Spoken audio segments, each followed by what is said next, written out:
Number one అంటారు. అసలైన number one Gurukashi university. Excellent. So YouTube నుంచి ఫేమ్ అయిన తర్వాత మీరు సడన్గా విజయనగరం వచ్చేటప్పుడు కానివ్వచ్చు, హైదరాబాద్లో దిగేటప్పుడు కానీ ఫస్ట్ మిమ్మల్ని గుర్తుపట్టడం ఎలా మొదలైంది? ఫేమ్ వచ్చిన తర్వాత అంటే ఫస్ట్ ఎయిర్పోర్ట్లో దిగినా కూడా నాకు తెలియదు. హైదరాబాద్లో అనుకుంటాను, హైదరాబాద్లోనే బాగానే అసలు చాలా గుర్తుపట్టారు బాగా. ఎలా అంటే చూసిన 10 మందిలో ఒక 8 మంది ఖచ్చితంగా గుర్తుపట్టారు అనమాట. ఇంకా పిల్లలైతే అడగక్కర్లేదు. పిల్లలు ఆల్మోస్ట్ ఆల్ అందరూ గుర్తుపట్టేవారు. ఎక్కువ పిల్లలే చూస్తారంట నా వీడియోస్. నేనేంటంటే యాక్చువల్లీ పెద్దోళ్ళ కోసం స్టార్ట్ చేశాను ఇది.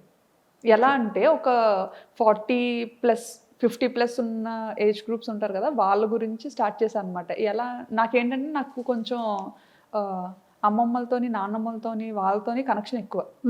చిన్నప్పటి నుంచి కూడా తమ్ముడు మమ్మీ వాళ్ళ దగ్గర ఉంటే నేను నాన్నమ్మ దగ్గర పెరిగాను. మన ఏరియా సైడ్ కొంచెం అటు సైడ్ అలా ఉంటుంది కదా, సో నేను ఎక్కువ నాన్నమ్మతో. అలాగా నాకు అమ్మమ్మ నాన్నమ్మ అంటే చాలా పిచ్చి ప్రేమ, వాళ్ళ మాటలు, వాళ్ళ దగ్గర ఉండడం నాకు అది బాగా అలవాటు. సో మన యాస అనేది మనకి బాగా అలా కనెక్ట్ అయింది నాకు బాగా. సో మీరు ఎప్పుడైనా అనుకున్నారా అంటే స్లాంగ్ ఎలా ఉంటుందో, బయటికి ఎలా రిసీవ్ చేసుకుంటారో? అలా స్టైలిష్ తింగరబుచ్చి అని చెప్పాను కదా, అందులో మాత్రం ఇంకా నటించి జీవించి పడేసేదాన్ని అనమాట. అంటే నేనంటే నేను కాదన్నట్టు. అంటే ఎలా అంటే హలో హాయ్ బాగున్నారా, ఎవరో నేనెవరో స్టైలిష్ తింగరబుచ్చి అని, ఎలా ఉన్నారు మీరు అంటే మనం తెలియని ఎవరైనా మనకు కొత్తగా పరిచయం అయ్యారు అనుకోండి, ఇప్పుడు మనం డైరెక్ట్గా యాస మాట్లాడలేము వాళ్ళతో. ఎందుకంటే తెలంగాణ వాళ్ళకి ఆంధ్ర అర్థం కాకపోవచ్చు, ఆంధ్ర లోపలికి తెలంగాణ యాస అర్థం కాకపోవచ్చు కొన్ని వర్డ్స్ కానీ ఏదైనా. సో వెరీ బేసిక్ యాక్సెంట్ ఉంటుంది కదా, దాంతో స్లాంగ్తో మాట్లాడారు. ఆ ఛానల్లో అలా మాట్లాడాను అనమాట. అలా అంత ఓవర్ యాక్షన్ చేయబట్టి ఆ ఛానల్ క్లిక్ అవ్వలేదేమో అనిపించింది. సో బ్యాంకాక్ పిల్లకి వచ్చేసరికి ఈ ఛానల్తో చాలా కష్టపడ్డాను. యాక్చువల్లీ స్టైలిష్ తింగరబుచ్చితో చాలా కష్టపడ్డాను అనమాట. ఎందుకంటే ఆ వీడియోస్ పెట్టేవి పబ్లిక్ చేసేదాన్ని, పబ్లిక్ లో పెట్టేదాన్ని అనమాట. అప్పుడు అయ్యో ఎవరు చూడట్లేదు, పబ్లిక్ లో పెట్టినా వదినేమో అందరు చూస్తారని చెప్పారు. కానీ ఎవరు చూడట్లేదు. కానీ ఎడిటింగ్కి దానికి చాలా యూజువల్గా మనం చేసే అంతకుముందు అన్నీ ఏంటంటే మ్యూజిక్తో చేసేదాన్ని కదా, సో ఇదేంటంటే మ్యూజిక్ లేకుండా చేసేదాన్ని అనమాట. అంటే మ్యూజిక్తో అయితే కాపీరైట్స్ వచ్చేవి, మానిటైజేషన్ అవ్వదని చెప్పి చేసేదాన్ని. సో అంత చాలా కష్టపడ్డాను దానికి, అది క్లిక్ అవ్వలేదు, ఇంకా ఆపేసాను అనమాట. ఆపేసి అప్పుడు ఏంటంటే బాబుకి దెబ్బ తగిలింది మా ఇషాన్కి. వాడు ఏంటంటే నేను పాపని రెడీ చేస్తున్న టైంలో సోఫాలో కూర్చొని పాపకి జడేస్తున్న టైంలో చాలా చిన్నగా ఉండేవాడు అనమాట. కోవిడ్ టైము, కోవిడ్ వల్ల తగిలేసిందని అనుకోవచ్చు. ఇంకా ఎలా అంటే మామూలుగా పిల్లలతో ఉండేటప్పుడు మాకు అలవాటు ఏంటంటే ఇంటి పట్టున ఉండడం అలవాట్లేదు. నా దగ్గర నాకు ఒక అంతటా కాలు ఆడవు, ఓ దగ్గర కూర్చోవడం అంటే నా పని కాదు. సో పిల్లలతో పాటే ఎప్పుడు ప్లే గ్రౌండ్లో ఉండేవాళ్ళం. మా కమ్యూనిటీలో ఒక ప్రైవేట్ ప్లే ఏరియా ఉండేది. సో 24 గంటలు అక్కడే ఉండేవాళ్ళం అనమాట. ఓన్లీ తినడానికి, పడుకోవడానికి ఇంటికి వచ్చేవాళ్ళం. సో అక్కడే ఉండేవాళ్ళం, చాలా బాగుండేది. అలా ఆడించుకోండి. బాబుకి ఆట అలవాటు అయిపోయింది బాగా. పాప ఏంటంటే ఉంటే ఆడుతుంది, లేదంటే కామ్గా ఉంటుంది. ఆడపిల్ల ఎలా ఉండాలో అలా ఉంటుంది. కానీ బాబు అలా కాదు, ఆటకు బాగా అలవాటు అయిపోయాడు అనమాట. ప్లే ఏరియాలో జంపింగ్ కానీ చాలా యాక్టివిటీస్ చేస్తూ అలవాటు అయిపోయాడు అప్పటి వరకు. సో ఆ కోవిడ్ టైంలో ఏంటంటే ఇంకా సడన్గా రెస్ట్రిక్షన్స్ రావడం, ఇంకా పార్క్ని కొంచెం క్లోజ్ చేయడం, అసలు కూర్చోడానికి కూడా ఏం లేకపోవడం, అసలు కిందకి అలో చేసేవారు కాదనమాట. వాడికి ఏంటంటే ఆట అలవాటు అయిపోయి ఇంట్లో ఆడుకోవడానికి అవ్వక, మగపిల్లలు అంటే ఆబ్వియస్లీ అన్నీ ఎక్కి జంప్ చేయడం అలాంటివన్నీ చేస్తుంటారు కదా. సో పాపకి నేను రెడీ చేస్తున్న టైంలో నా సోఫా వెనక నుంచి పైకి వెళ్ళి సోఫా పై నుంచి కిందకి దూకాడు. పక్కన కార్నర్లో వైఫై టేబుల్ ఒకటి ఉంటుంది అనమాట, కార్నర్ టేబుల్. అది షార్ప్గా ఉండేది, చిన్న రౌండ్ టేబులే. అసలు ఆ టేబుల్ తగులుతుందని కూడా ఎవరో అనుకోం. అక్కడి నుంచి పైన స్లిప్ అయిపోయాడో తెలియదు. అంటే నా బ్యాక్ సైడ్ ఉన్నాడు కదా, వాడు స్లిప్ అయిపోయాడో తెలియదు, అలా పడిపోయాడో తెలీదు. పడిపోగానే ఇంకా ముక్కు ఇలా కట్ అయిపోయింది అనమాట. ఇలా కట్ అయిపోయి ఇంక ఇలా వచ్చింది ముందుకి. అమ్మో.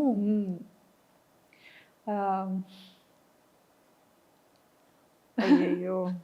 ఇప్పుడంతా చాలా మంచిగా రికవరీ అయ్యాడు. మంచిగా సెట్ అయ్యాడు. ఆ టైంలో చాలా పాపం వరీ అయ్యుంటారు. అంటే ఆ పాపతో ఎప్పుడు నాకు దెబ్బలు తెలీదు. అది ఫస్ట్ టైం. First time. అప్పుడు చాలా భయపడ్డాం. సో, అలా బాబుకి ఇదయింది. సో, ఆ టైంలో కొంచెం బాగా భయపడిపోయి ఇంకా అమ్మో! ఏమైపోతదో అని చాలా భయపడ్డాం అనమాట.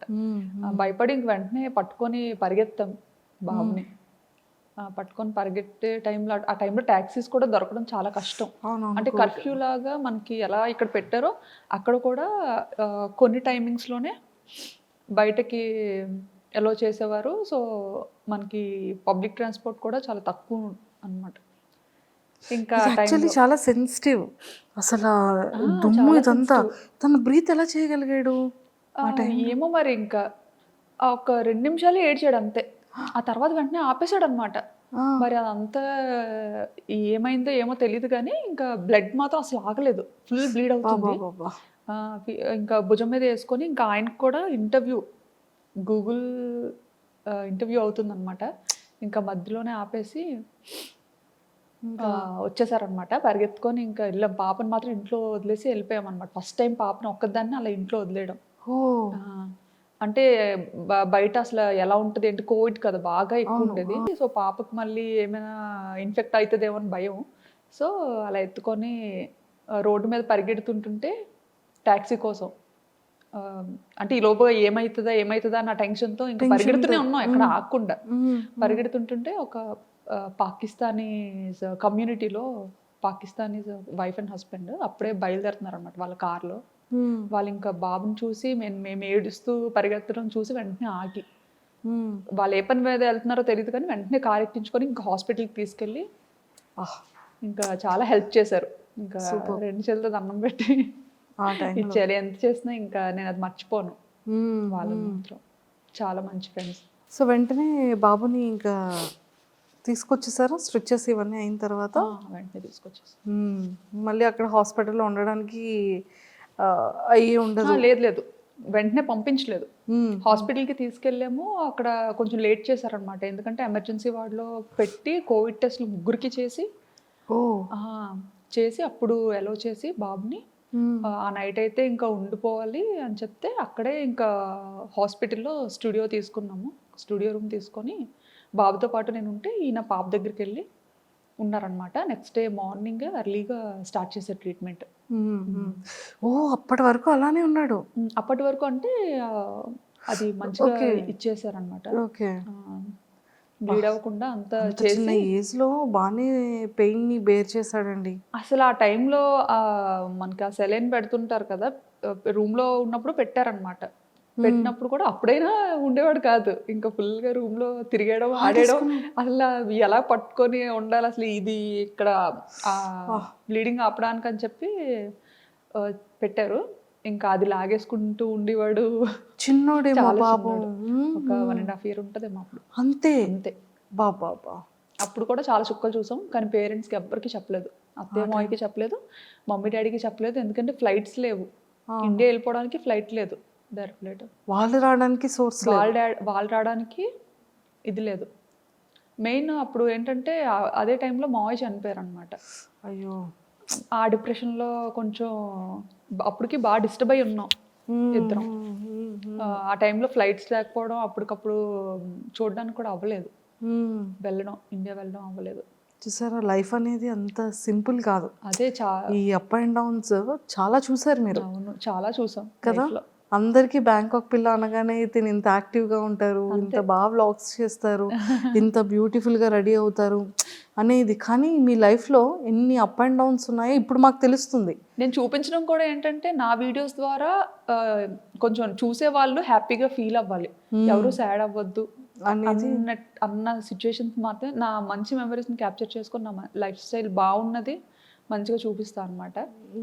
చాలా ఉంటాయి, అందరికీ ఉండేవే ఉంటాయి, బాధలు కూడా ఉంటాయి. కాకపోతే అవన్నీ ఏం చూపించుకో.